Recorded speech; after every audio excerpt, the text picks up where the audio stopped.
Today guys, I'll be discussing one of the first obstacles you might experience when you start your nursing career here in the United States. I'm talking about endorsement or hand-off report. Because based on personal experience, I also had some difficulty understanding during this hand-off report time. Not because I couldn't understand their language, it's more on the terminologies on how they give report or how they say things here in the United States. So I'll be discussing some of those things. Like for example, during my first few times here, I couldn't understand if they're saying like patient is on a half-strength saline or patient is on a saline lock, patient has an ACHS, patient is on a CEWA every 2 hours, patient is on a SCUDS, and patient is just waiting for a pre-cert from a nursing home. So these are the few terms that I couldn't understand or couldn't get it during the start of my career here in the United States. So today guys, I'll be discussing some of those things, and based on like hand of report or endorsement, one of the most common tool that we use here is to use an SBAR sheets. So these are the sample document that we have here. This thing comes in different versions or variations. However, the hospital wants to tweak it or however you want to tweak it. Like for example, in our 3 hospitals, we normally use this specific form and we usually hand this off to the next shift. So this is what we use to give report to the next shift. So this is what we use as a basis. So if you're comparing this back in the Philippines, we call this like a cardex. So, but this is how it is like here.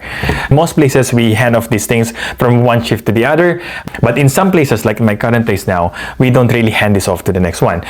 Like for me, I just use this as a reference in order for me to get all the details that I want during the start of my shift. So this is my point of reference. So I would really highly suggest for new ones to have some form of this kind of sheets whenever you're doing your hand-up report or getting report from someone else. So for this video, we'll be using this as a reference only. I want to discuss this or use this because this has more informations versus the other SBAR forms that other nurses are using here in the United States. And also, this will be the basis for your nursing care plan for the entire shift, including the assessment on your patients, nursing documentations, other tasks, things to do, whatever pertinent information that you need to do for your entire shift. I'll be discussing this in details. It will be like a nursing crash course, which I'm sure will be helpful when you arrive here in the United States.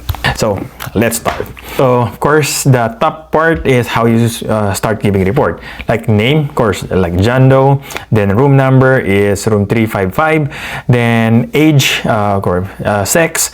Then hospitalist. Hospitalist is like a resident back home in the Philippines or a doctor who's on standby watching over for certain group of patients. So he's the main contact person during the time you need someone. So either they're from the medicine department or IM, or they can also be from family medicine. Says more here like a trauma or CFP. Sometimes you can put in some more referrals or whoever the patient has been referred to. Like example, pulmonology, cardiology, nephrology. So you have to like tick here or put their name somewhere there, just for you to have like something to note whenever you're trying to give a report on the next shift. Okay. Then of course the code status. It's full code. Full code means you'll do everything. So if something happens to the patient's heart stops or stops breathing, then you do everything. Do the CPR. You can put all the tubes in. The next will be the DNR. So do not resuscitate. So it means if patient's heartbeat just stopped, then you can't really do anything. Okay, so no resuscitation.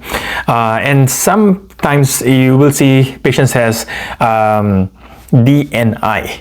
Means you can do resuscitation, but you cannot put any tubes on them. So you have to make sure to catch those, okay? Especially if you found someone like unresponsive and he or she is not your patient, make sure before you start pumping the patient's chest, check their arms.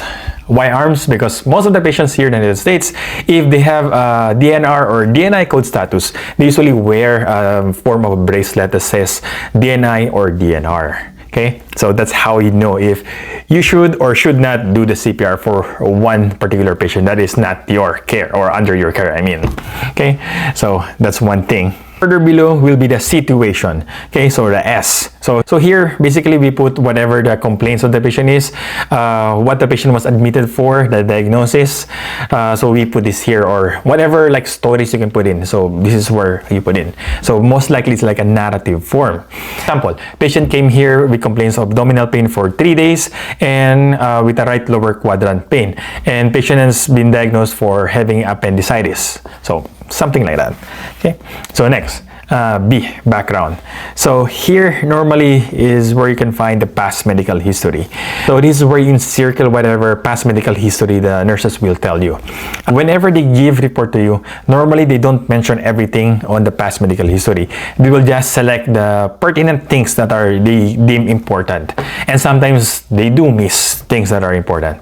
So it's best for you like to do your research or read more later on the shift and encircle most of the things here that they may have missed. Okay, so usually it's the night shift who fills this up completely.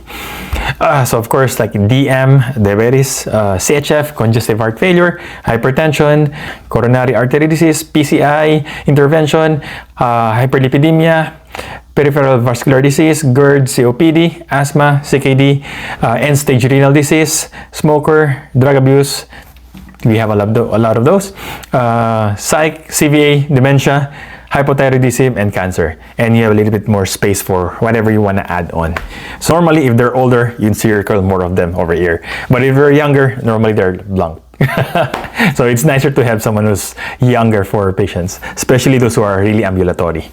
Why is this important? Because for most patients, for example, a patient is demented, or has a history of dementia. So during the daytime, sometimes they act like they're like an angel or godly people sent from heaven. Okay, that's during the daytime. But after like 8 p.m., 9 p.m., or like after like 6 p.m., sundowning comes in. So for demented patients, usually they start to act demented or like confused, sometimes aggressive, risk of fall. It starts at the end of the day or the start of the night shift. So you really have to make sure that you give this kind of report because it is pertinent, especially if you're trying to prevent other incidents during the night or the next shift.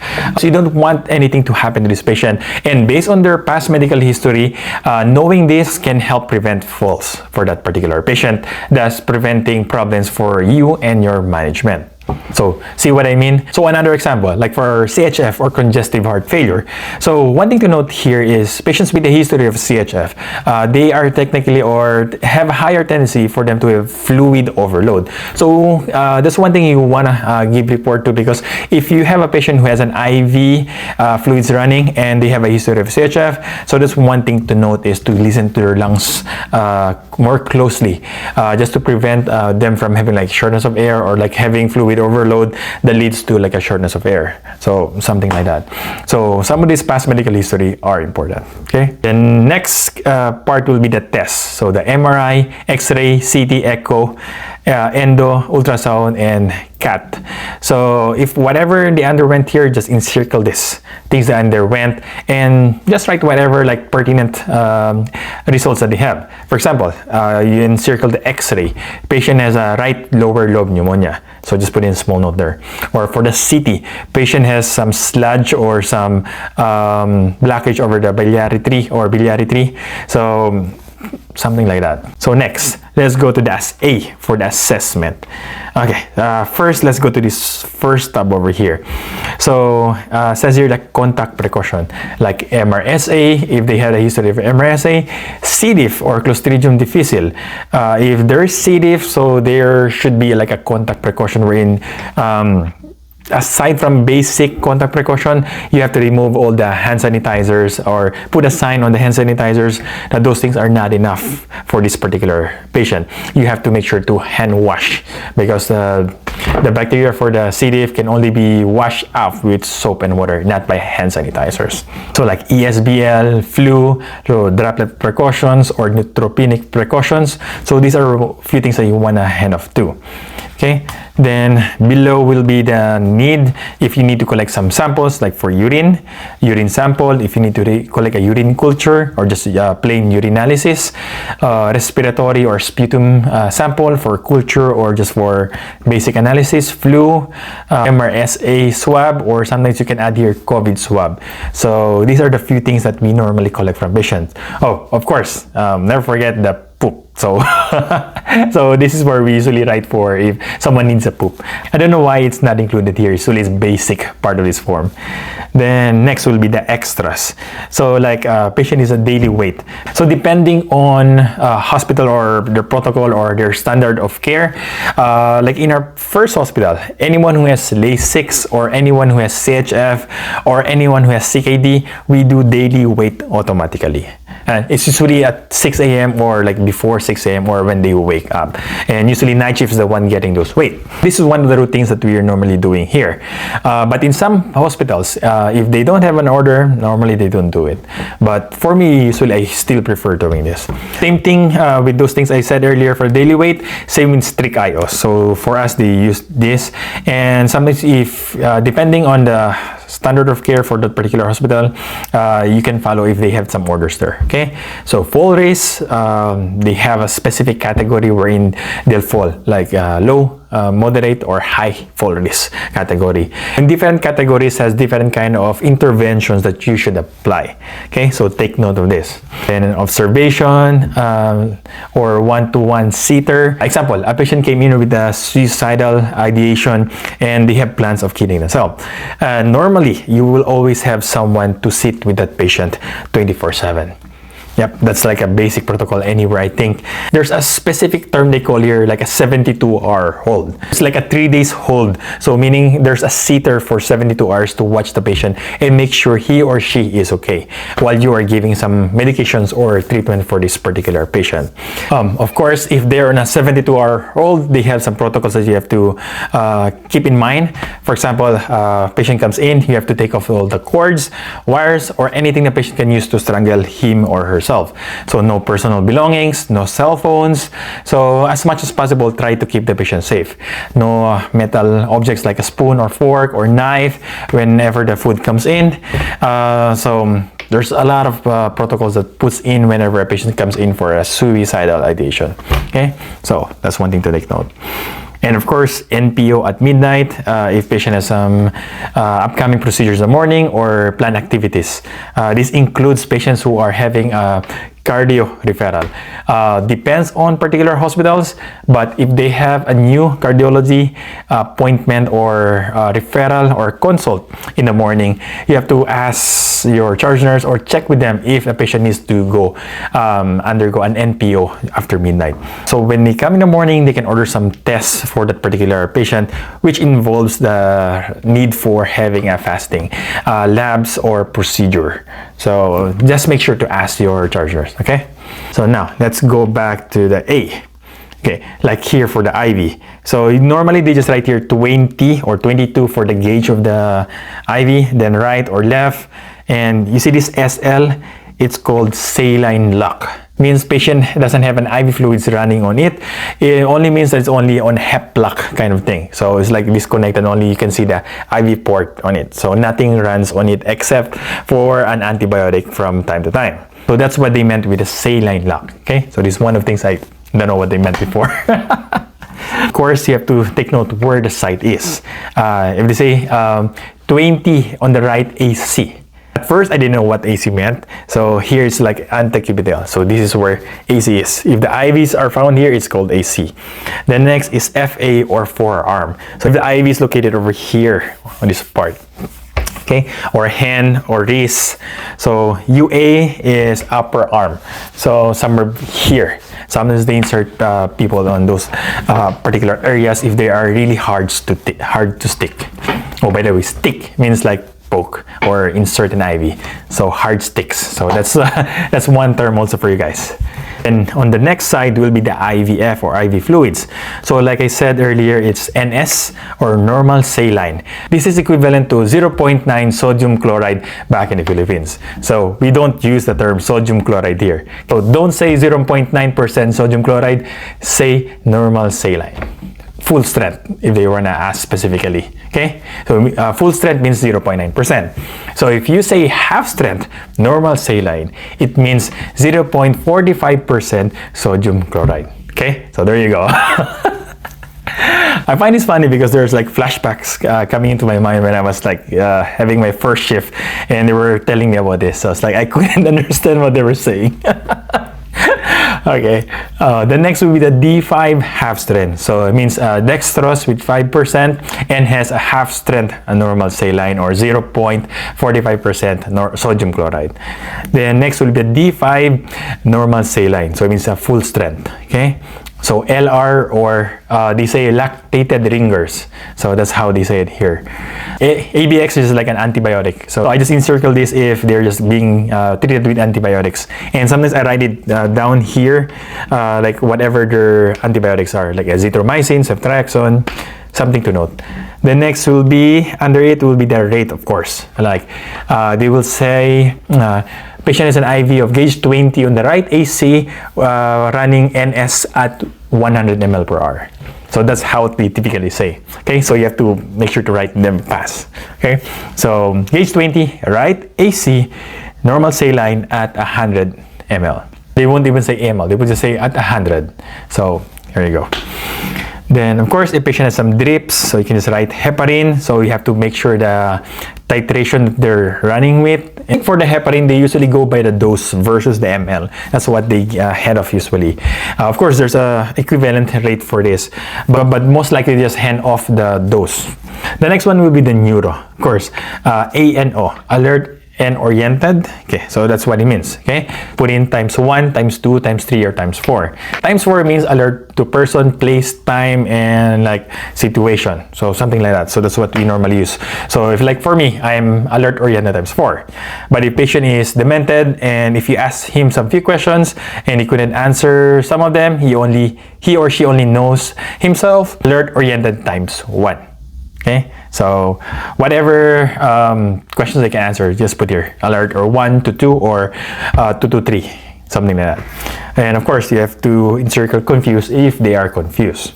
Okay, the next will be the activity, the up ad lib. So means it's like independent walkie-talkie. So that's what we use term here. Example, patient is alert oriented ×4 and patient is like a walkie-talkie independent. So that's what they normally say. Means alert oriented ×4, and you can encircle the up ad lib for this part. Okay, if patient needs assistance like moving from one place to the other or from chair to something, so you can either put 1 assist or 2 assists, or you can put bed rest. So sometimes in 1 assist there's like different categories. Like 1 assist could be like a standby assist, means you just like you don't really have to hold or touch him, you just have to make sure that he or she's okay not to fall down. So you don't really have to do anything. Minimal assist means you can put a little bit of weight for that patient when you're moving him or transferring him. So moderate or maximum ×1 assist. So and then for the number 2 is the same thing. If they need 2 persons, so most likely they're like bed bound kind of assist, either moderate or maximum. So they have different categories. So next will be the walker or cane. If patient uses like a walker or cane, so just encircle whichever they use here. And of course, neuro checks, restraints, and bed alarm.